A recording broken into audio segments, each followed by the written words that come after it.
Hello everybody and welcome back to Danganronpa Antebellum Lockdown. Today we're going to find out who the victim is of the day of Chapter 3 Daily Life. And we're gonna have to wait another few months for the Deadly Life. It's gonna take a while. I'm gonna be sad because I really like this game. Nobody down here? Okay, seems that event with Lyra is the last one then. Unless Chapter 4 gets a daily life. No! This is the last time I get to talk to you. What the hell do you want? Amelia looked at me for a moment. There was a strange look of apprehension on their face. We stood in silence for a moment before she eventually mumbled something between greeted teeth that I couldn't quite hear. Excuse me? Did you say something? Did you not hear me the first time? Sorry, I must have missed it. Well, never mind then. What was it? Doesn't matter, wasn't important, move on. You sure? Positive, absolutely fucking peachy. Well, now I'm worrying. God, you always make such a big deal out of stupid little things that don't mean anything. This is why no one can stand your sorry ass. I just want to know what you said. I don't know why you're getting so defensive. I'm not getting defensive? Oh yes, because you can raise handcuffs non-defensively. Yeah, it's an offense. In response to what? You being fucking weird about this. So, it's a defense. Yeah, what the fuck else would it be? A peace offering?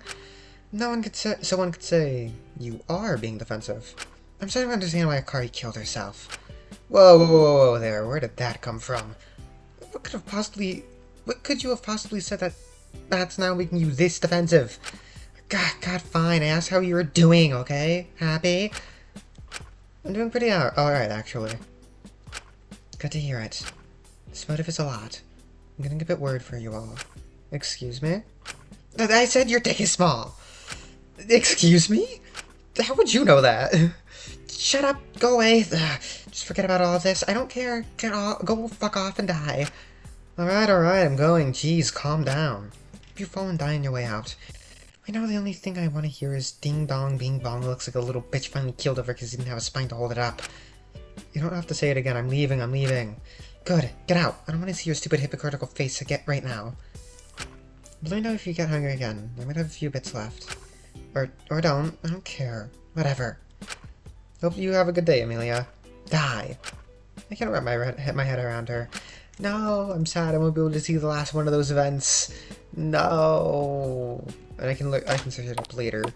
But no, it's cute. What if I try to talk to Lyra? It's locked. I'm a little worried for Lyra, honestly.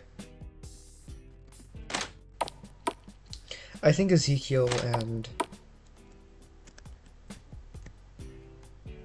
Asuka are gonna be in this. This is the showers. No, it's just Zeke. Asuka, Ezekiel and Asuka. Did I say somebody else's name? I don't know if I said somebody else's name or not. Nobody. Where is Fu? I'm only gonna get 3 events with Fu.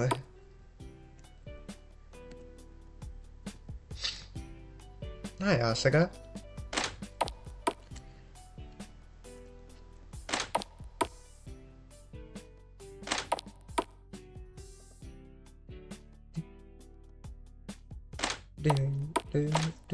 I'd not even get a look. Nobody. Oh, hi, Laura.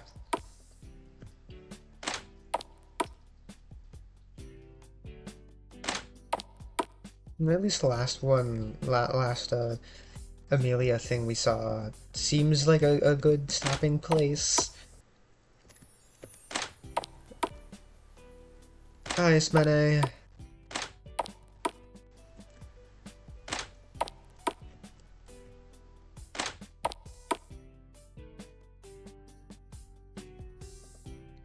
No! Where is he?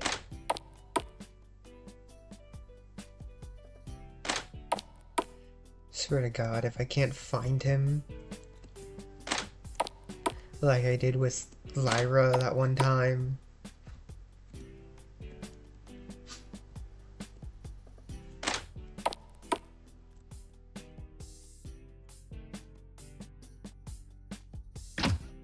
It's locked off.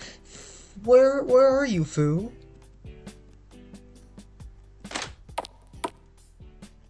Am I dumb? Guys, you would tell me if I'm just stupid, right? Where is he? Please. Does it make sense for him to not have a free time event now? Unless he's already dead. That could. He has a room. Which one's Fu's? But he's not in here. Shit.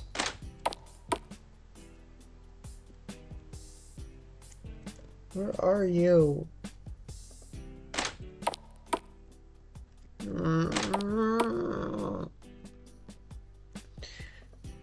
I wanted to hang out with Fu.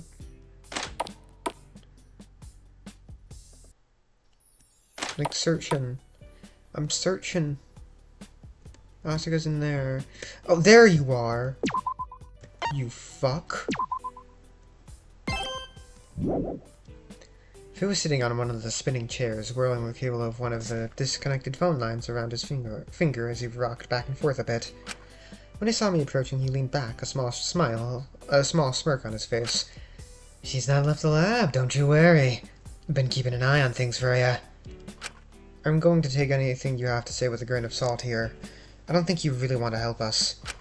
I don't think I could even if I wanted to. What's that meant to mean? Don't worry too much about it, kid. God knows how there's enough going on today already. Why do you keep helping us, above trying to make things more interesting, make more interesting content, or whatever excuse you give us? Well, that's just it.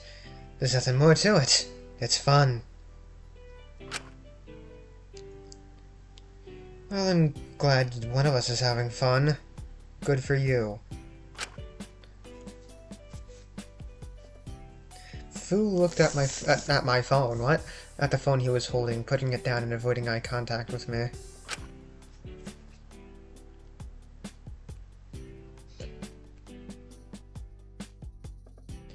If I gave you one call right now, if you could call anyone, who do you think you'd call?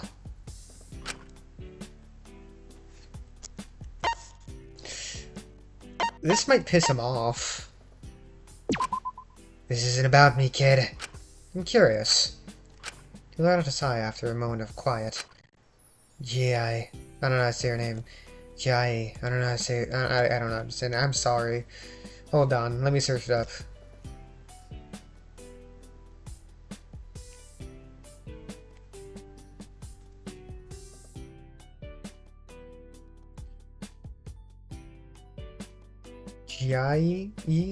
Fuck. Jai? Yari? No, it's not Yari. There's no R.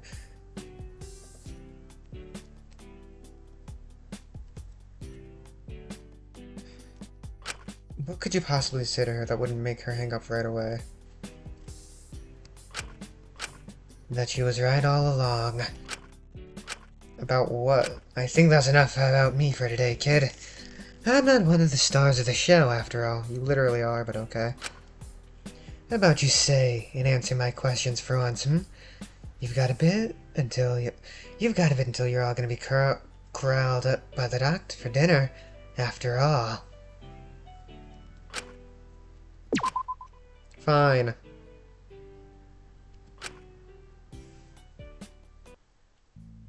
Before I'd been aimlessly talking to Fu for reasons I myself couldn't quite understand, but I finally felt like I had a way to get under his skin. He could distract me by talking about the perspective on us or the world all he liked, but his hesitance when I brought up Takiko last time spoke volumes. I knew that if I could just push it a little further, I could get something out of him. Hey, Fu, I had a question, actually. What is it, kid? No guarantee I'll answer properly, but I'm always open to the occasional inquiry. I've just been thinking about some things from the last time we talked. What did we talk about last time? I can't remember. I think I had a bit too much whiskey in me. About Takiko. He seemed to falter a bit, gripping his glass slightly tighter. Her again. Jeez, what about her? Just about how you fabricated your care for her. At least that's what you told me. Yeah, of course I did. It made me look good, so I did it. Gotta be interesting somehow, you know? It made me seem endearing. Not entirely god-awful. Mm-hmm. Listen, if you think there's anything deeper here, you're gonna be severely disappointed, kid. I don't know why we're still discussing this. Well, if the way you treated her was part of an act, I guess I'm just curious what you really did think about her, then. Why'd you want to know so bad? Why do you keep avoiding talking to her? It's just dull for the audience to keep rehashing topics that have been and gone. They'll get bored of it. I'm sure they want to know what you really thought of her. I'm sure they'd like to see you talking to anyone but me. Don't you have someone else to disappoint? I just don't know how this is so hard to answer for you. If you think we're all as heartless and hypocritical as you say, then you should have no problem voicing your thoughts on Takiko. She did kill someone, after all. It's not like Mononeko or any of the other staff hold back when talking about those who kill, do they? You don't need to bite your tongue, do you? Maybe you should start, kid. All this incessant screeching is giving me a goddamn headache. I just find it interesting you chose to reveal yourself right after Takiko got executed. Bowhead caught on. No point denying it after that. There's nothing deeper here. Asuka made a passing comment. That's hardly figuring it out. You could have easily shrugged it off or dismissed them, yet you didn't. Why's that? Well, it was tiring as hell playing house with you. You never did that in the first place. Doesn't matter. Just felt like the right time. Had a load of eyes on us already.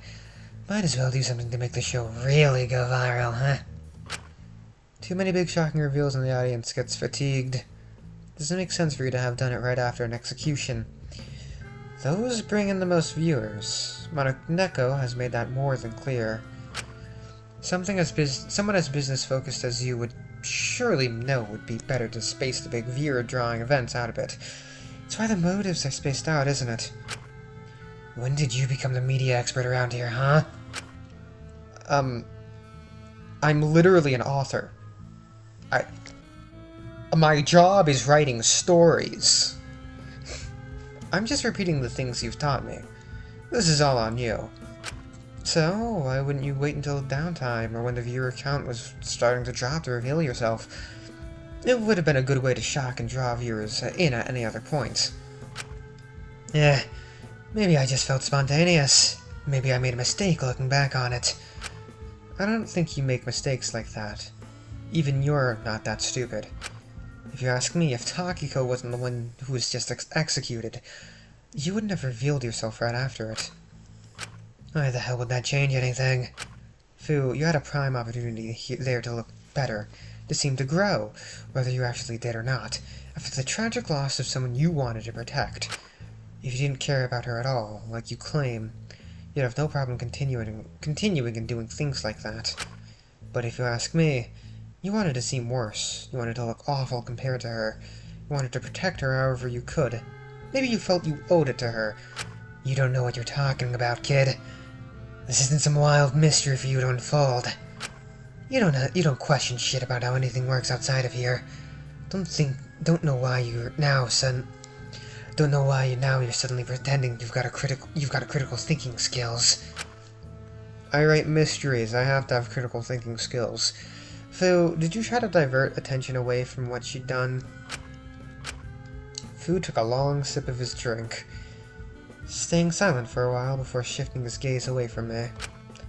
So, what if I did? Because then, that shows to me that you know, kid, Notice how whenever there was any big public scandal with Hope Speak, you'd only really hear about it for 1 or 2 weeks tops, and then everyone would just kinda seem to forget about it? I can't quite recall, but of course you can't. They made sure you didn't. Anytime there was any big fundamental issue with the Inquisition as a whole, they'd go ahead and recruit some big popular figure everyone wanted to be an ultimate. Or someone a comfortable amount of controversial to stir up enough petty discussion on some drama that didn't really matter to divert attention away from the things that did matter. The media would leap onto that instead, and any actual problems would be swept under the rug or be forgotten nice and neatly. So in my eyes, I think it's fair game if I do the same.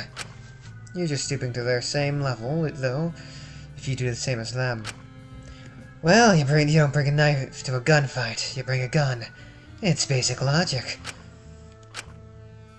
You did care about her, didn't you? I never said that. Is there anyone else here you're still attached to? I think you should be more focused on who you have left instead of prying into my business, kid. I'm far from being at your point. And yet here you are, drinking with me instead of mending anything you've broken with any of that.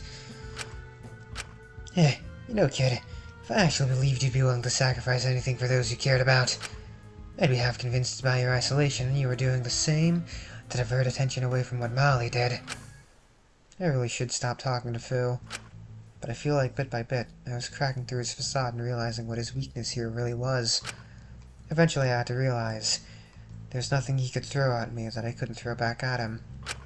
I just didn't know if I could deal with the mirror being reflected back at me right now. Friendship rank up, same coin. Warden's office. Hello, Emmy. How's my favorite warden doing today? Fuck off, Wang. You're the last person I want to deal with today. Ah, come on. I know you secretly love me. I'd love for you to lay off the booze, you reek. Yeah. It's not too bad. I'm sure it's 8 p.m. somewhere. Besides, what's the harm in a little something to take the edge off? I hope it does enough harm to take you out, quite frankly. You and me both. Wait. Oh, okay, no. I was confused. I thought we were playing as Fu for a second. Hey, kid. How the camera's looking today? Why should I know? I turned them off. You know you'll get in trouble if you do that. Why the hell would you do that? Even she's the type of person I can't help but resent. The type who turn their back on their principles and jump the fence when the grass looked greener. I didn't want to see her like that. Yeah, me neither. But you know, you're never gonna know if she's okay or not unless you switch them on. I prefer not knowing. If someone is dead, then I keep them alive a little longer by not knowing. As long as there's a chance they're alive, then they're still alive to you even if they aren't. You're a weird kid. Well, your loss. I was just curious, if anything.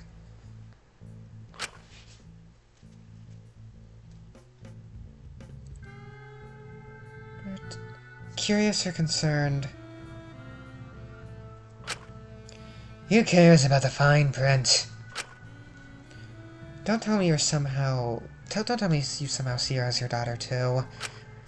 Nah, I'm done with that. But I don't know. I guess I see her as a younger version of me. Someone before all of my mistakes. Guess I sorta hoped she wouldn't make the choices I did. She's definitely made choices. Good ones. They're hers, and I think that's what counts. Well, no matter what, I'll be rooting for her. Call me biased, but I think she'll find a way. She's got to. You're a terrible host.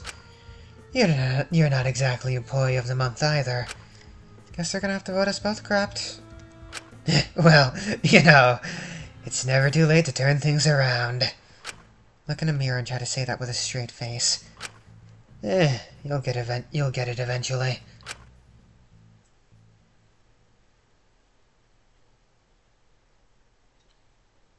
I braced myself for another awkward group dinner.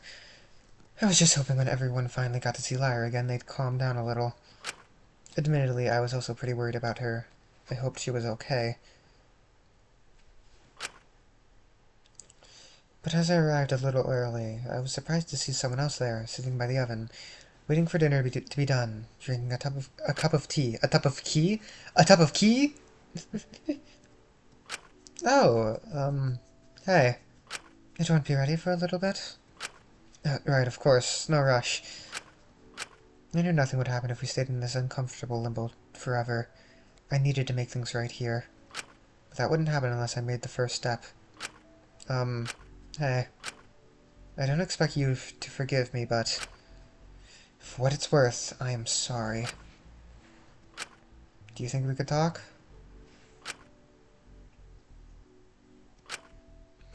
Smelly let out a sigh, looking at me for an uncomfortably long period of time. I wanted to crawl back into my own skin, but I stood my ground. I knew I had to do this.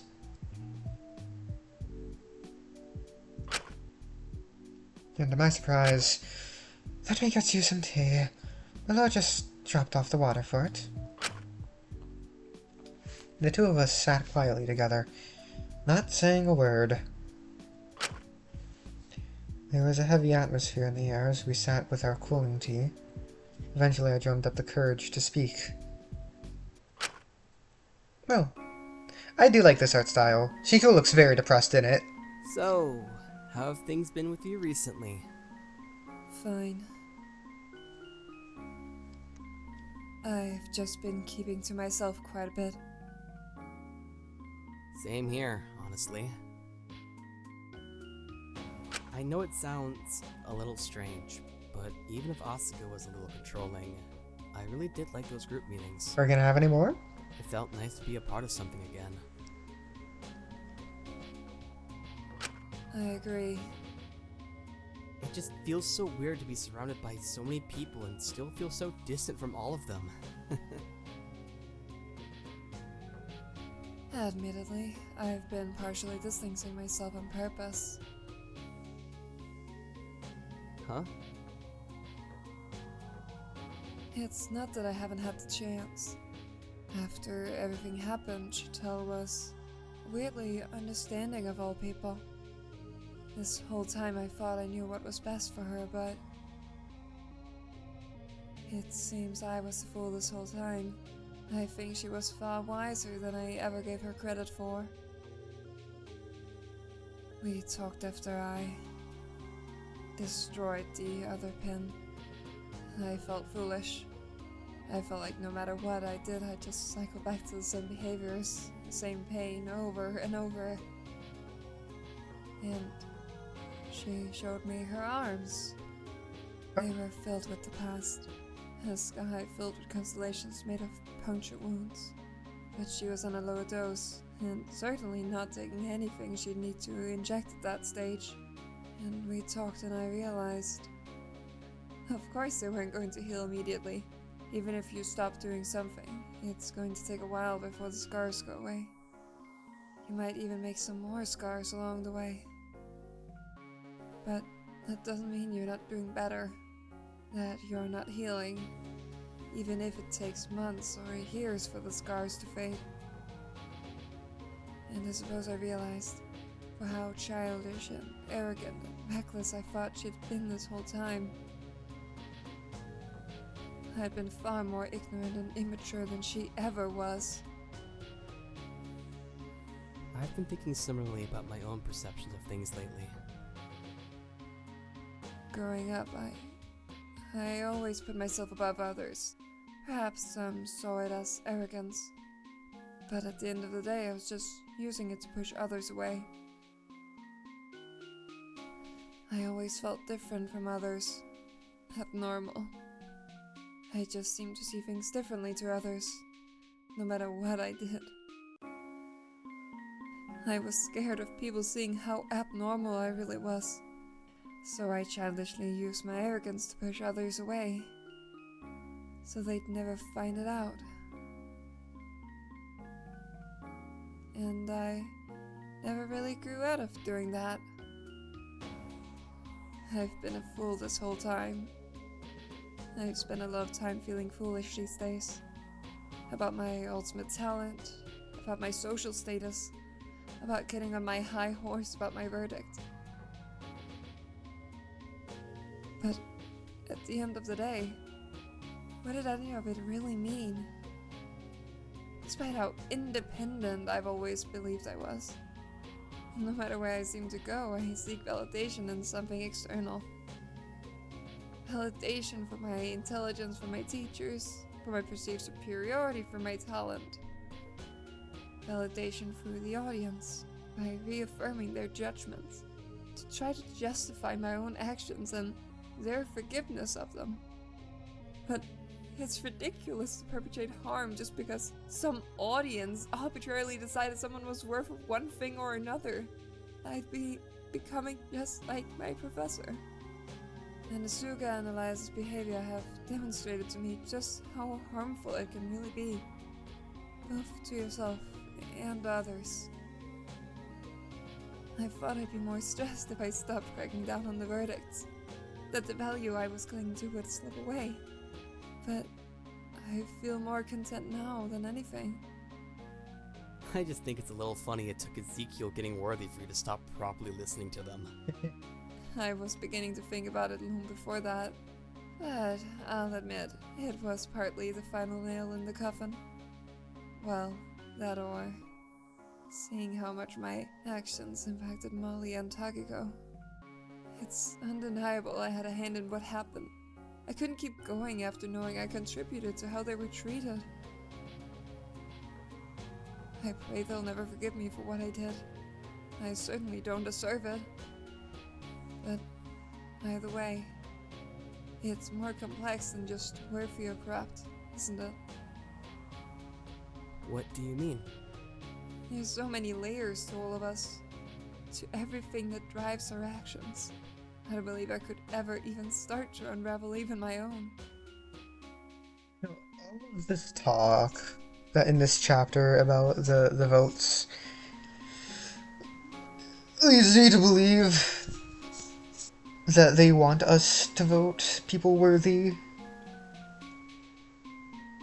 And like, but I feel like people are gonna, no matter what Shinku's crime is, no matter what he does, people are gonna vote him corrupt because people really don't like Shinku.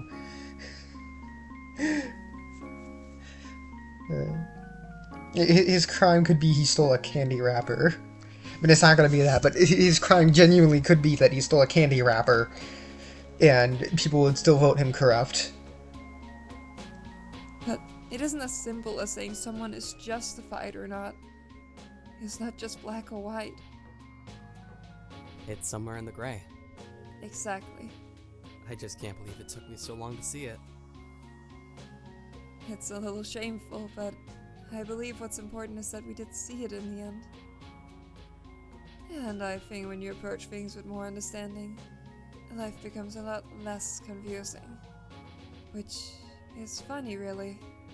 Because for all intents and purposes, it should make life more complicated. I won't ask what happened between you and your sister. Perhaps I should be more enraged by it, but I don't want to be a hypocrite after what I pushed Molly into attempting. I just hope you're alright. I think about her a lot. Me too. I really should be able to bring myself to hate her after learning the truth of the suicide pact, but I cannot. It's strange. Same here. I like to think she grew in the time we knew her. She almost certainly did. In spite of everything I did.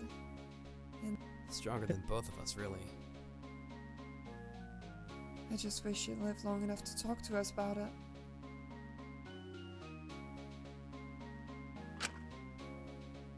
I've missed you so much.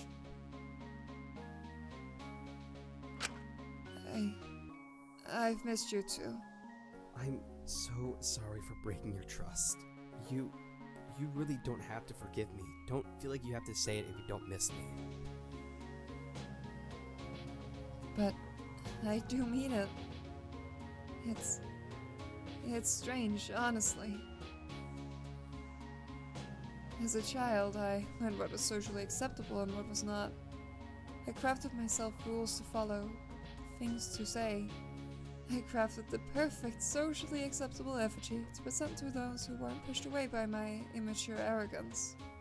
I learned the right way to smile slightly, to nod my head, to greet professors.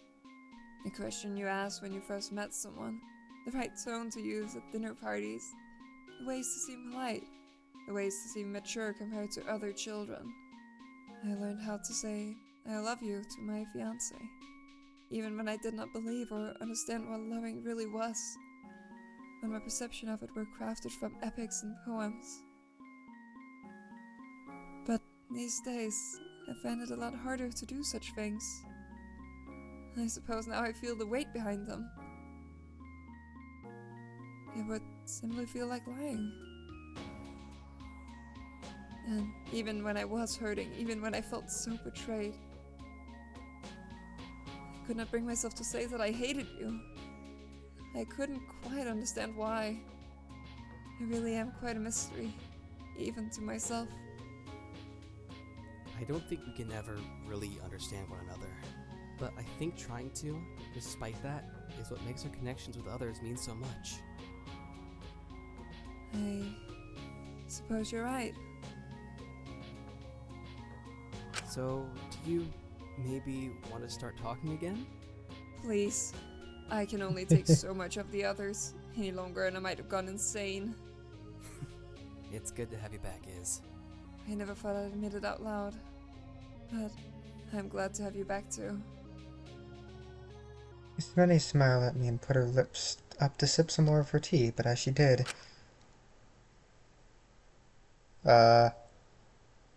Guys? Okay, no, she can't die. She can't die because she was in the tape. She almost immediately started coughing. Iz, are you okay? She can't die because she's in the tape. She's safe. Her skin did seem to be going red as she appeared to be swelling up a bit. Brave! I rushed over to her and tried to pat her back in case she was choking, but up close I started to realize what it was. I'll be back in a second, Iz. Just try to stay calm. I'm going to help. Just stay there. Oh, Laura, what did you do? I felt terrible leaving us many there, and quite frankly, I was terrified. But I wasn't going to let her down this time. I wasn't going to let her die. Were we really doing Molly 2.0? Lockdown fell off and talking to her. I raced down into the medicine storage and almost immediately started looking around for EpiPens. I found a box, but... Huh? They're all... broken. I felt my mouth go dry. There was no way. I had to do something. I knew that, but what could I do? No, I'm not giving up this time. I kept rummaging through the box, my heart racing and my vision blurring as I tried my best to find a single one that wasn't broken. There had to be one somewhere. I felt my fingers get cut on the edges of the scattered shards of the broken EpiPens, but I didn't care. Ismene was more important right now. If anything, at least them being broken confirmed me this was likely what I thought it was. Someone had set this up. Someone had tried to kill her. But more importantly, it was likely an allergic reaction. Despite all the odds. There was one lone unbroken EpiPen that had slipped at the back of one of the drawers. Oh no, this is a trap. This is a trap. I grabbed before I even fully processed what it was and ran back to the canteen. I prayed I wasn't too late already. When I entered the room, she was on the ground. I raced over to her and immediately prepped the EpiPen. I used it on her end. Come on. Please. Shinku, that could have been filled with poison, and you would have become the killer then. My relief was immeasurable as slowly but surely Ismene regained consciousness and her symptoms lessened.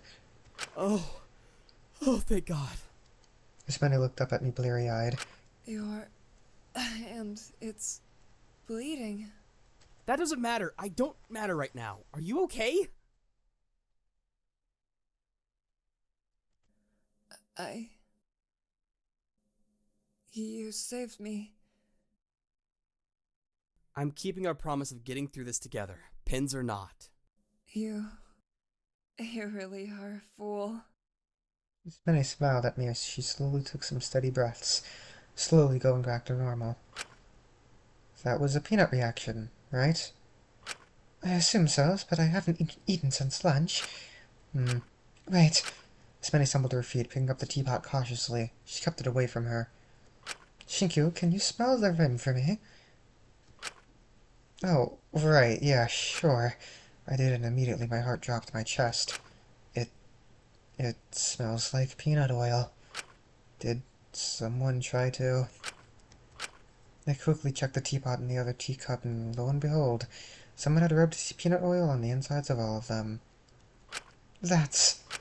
unfortunate, but we could question it further. The others started to filter in for dinner.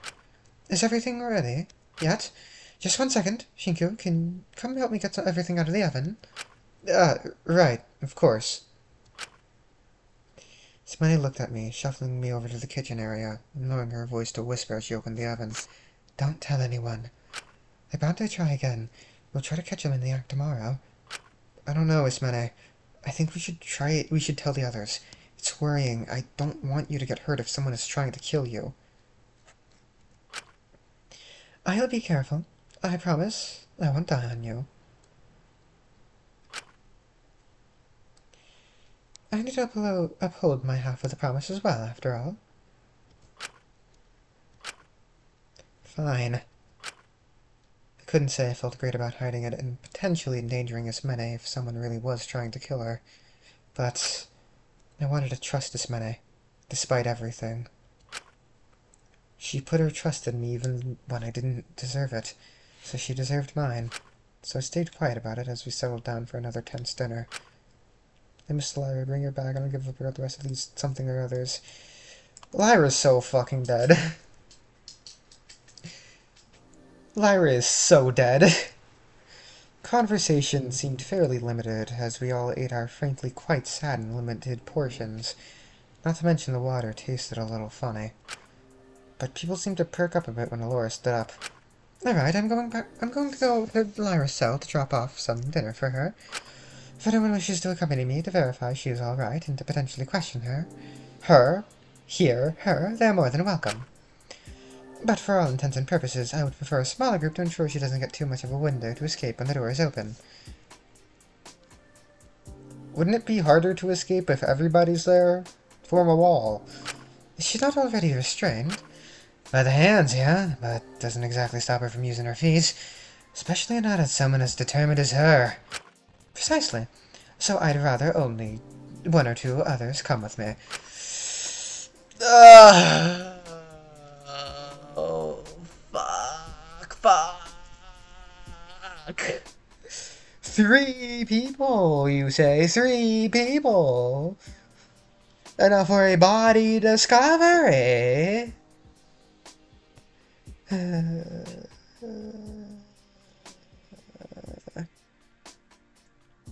Cersei, Kutsuke, would you accompany me?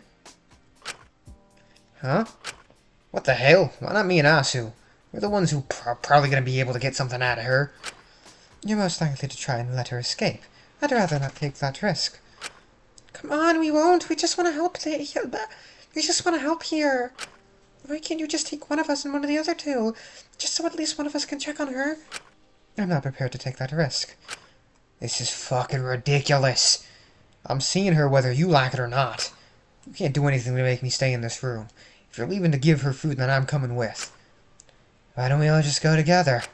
Sure, it gives her more opportunity to escape, and more people would be around to restrain her if she tries. Do you seriously think I think most of you would even try to restrain her if she escaped? Well, if she's still handcuffed, I don't think she's going very far, even if she does slip out. I hate to agree with Fu, but it might be for the best if we all go. I know I'm not as close to her as the others, but I'm still worried about her. Fine. Just promise you will all be responsible and careful. And do leave if she asks. If we're going to get any information out of her, it's not going to be when all of us are there. I will not be afraid to punish any failures to comply or act appropriately here. There's too much at risk, and I do not wish to lose anyone. As long as I can see she's okay, I don't care what the conditions are. All that matters to me right now is her, way more than anything to do with my life. Allura, hold on.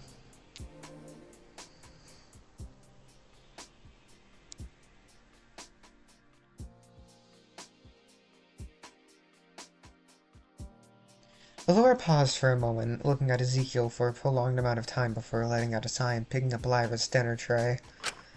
Very well. Let's get going. Allura didn't say another word as she left the canteen and let us all tentatively follow her, exchanging nervous glances between us. The walk down to the cell block, despite being rather short, felt like it took hours. She is so dead. But eventually we arrived.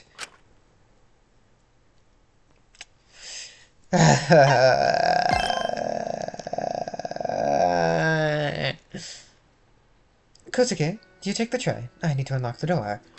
Alright. If she tries to run out, please try to make sure she doesn't get far. I don't want anyone else getting hurt. I feel like the only person she'll hurt doing that is herself. Still, best to be safe than sorry.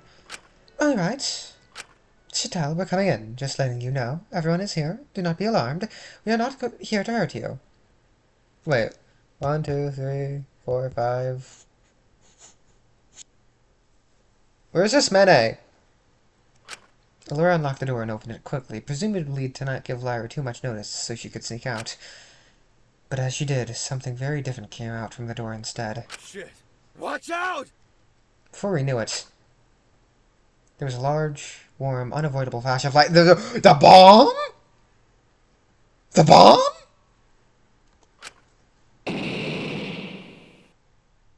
From the prologue?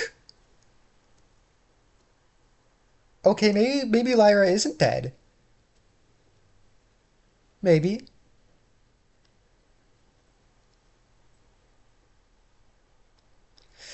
Fu's dead! The Curious Case of Lyra Shatel, Tape 7. Please make your case for the jury.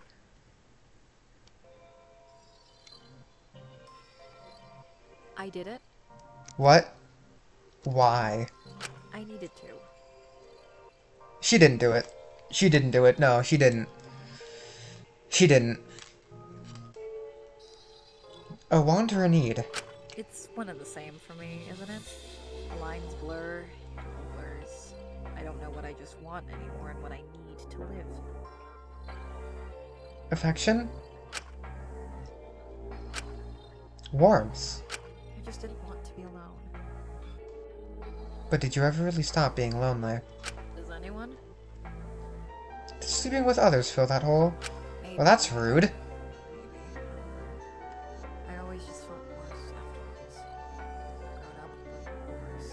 You are very quiet and this music is very loud. I just assumed that's what being an adult felt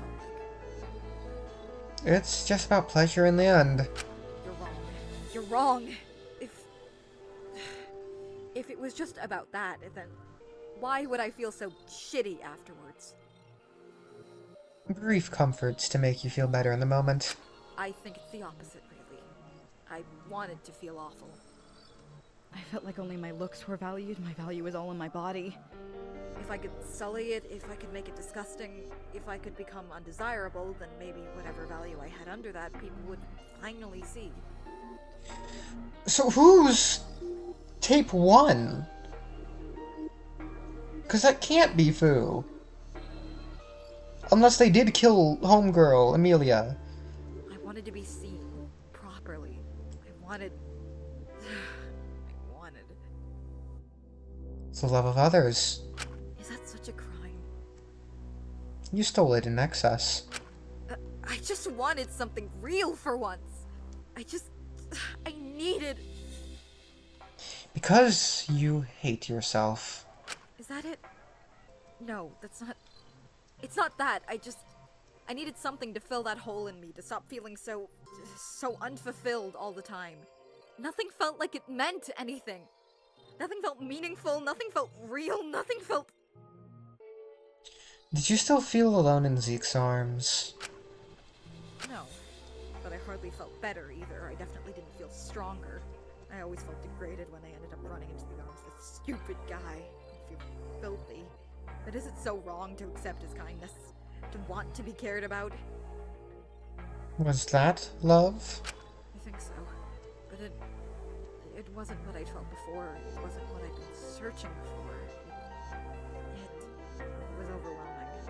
Him and Asu, after a life of not caring, of a life trying to disconnect.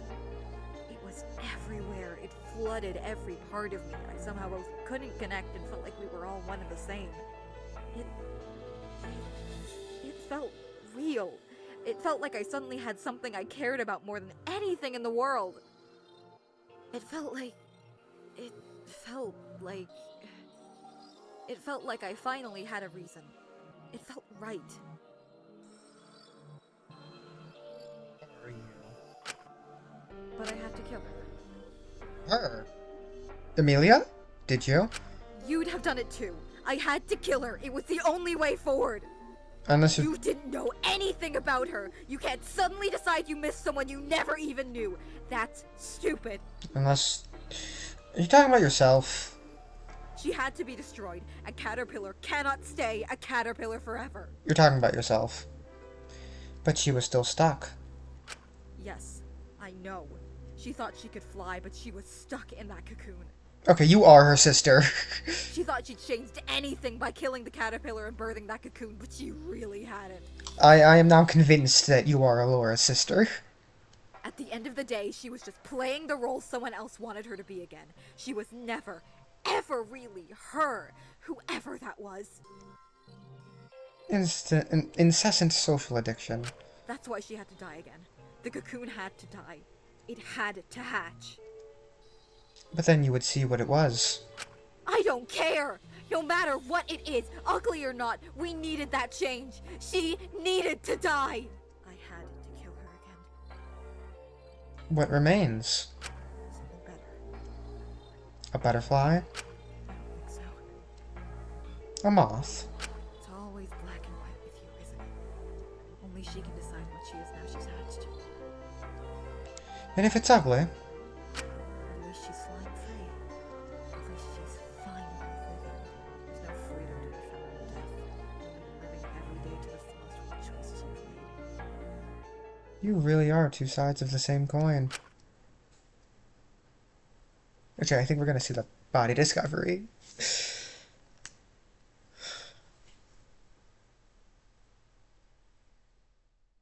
The feed is down. Admins, hello, the stream is down. Do something! Laura had managed to slam the door shut briefly after the explosion in a vain attempt to conceal it, but eventually it blasted open the door and the rest of us were knocked back. I don't know if we were knocked unconscious, but my memory is fuzzy. Everything felt strange, and when the dust had settled, and I could think clearly once more, no words could escape my mouth. I was stunned. All I could hear, fading in and out, was Ezekiel. Hey. Hey! No! No, no, no, no, no, no, no, no! No, you're not! You can't! You can't be. I'm not letting you die before someone like me. No! Hey! Hey! Hey! Charred and scruffy from the explosion, I looked up to see him stumbling to his knees. The next thing I saw was him clawing the door open, and promptly wishing he'd kept it shut.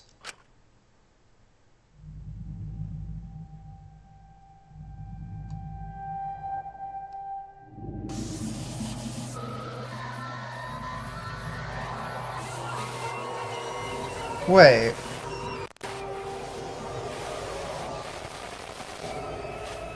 Oh. Wait, what? Huh?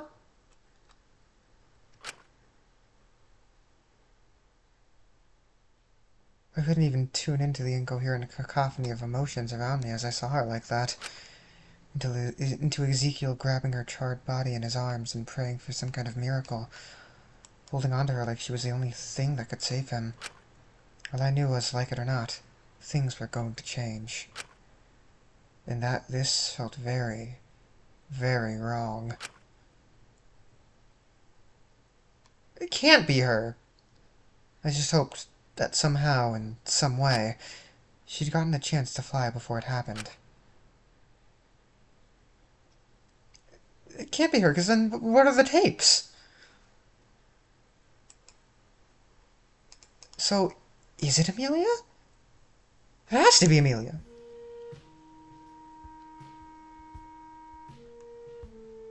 He's quite something, isn't he? What do you mean?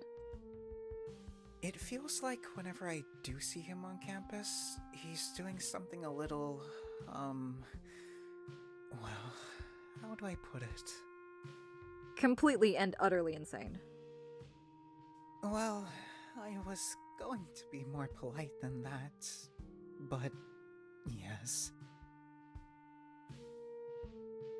It all feels a little self-destructive. Goodness, he does give me secondhand stress. See, the more crazy shit he does, the more fame he gets, the more eyes on him, and the higher the bar is. It all feeds into itself.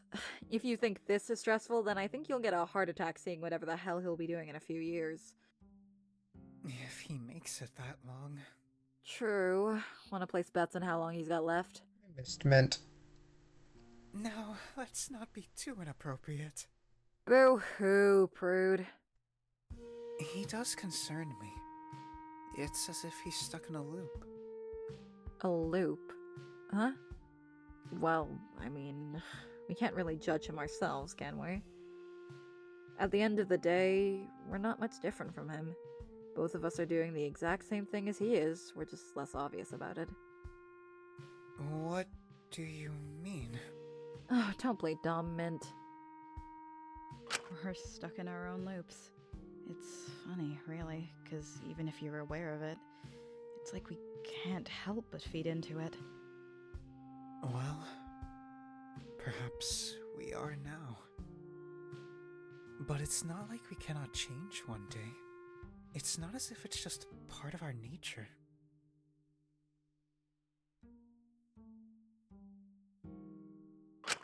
But at the end of the day, it's up to us to make that decision. To step out of things and embrace the life outside of it. Even if it's unfamiliar. Only we can choose that for ourselves, huh?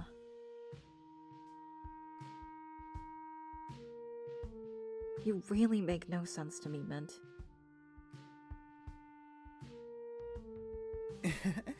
Really now, if anything.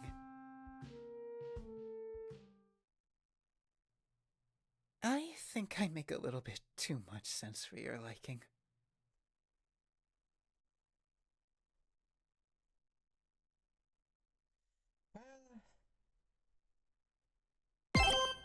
That's it. That's the end.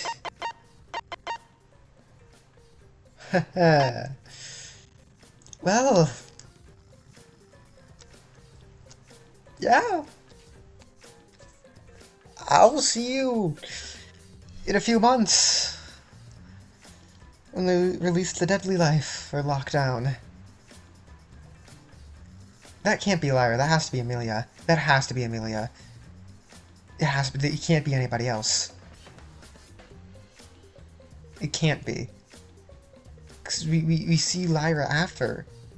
Because the tapes are after the murder. Tape 1 had to be Fu, I guess. I don't know. See you all next time. Bye-bye!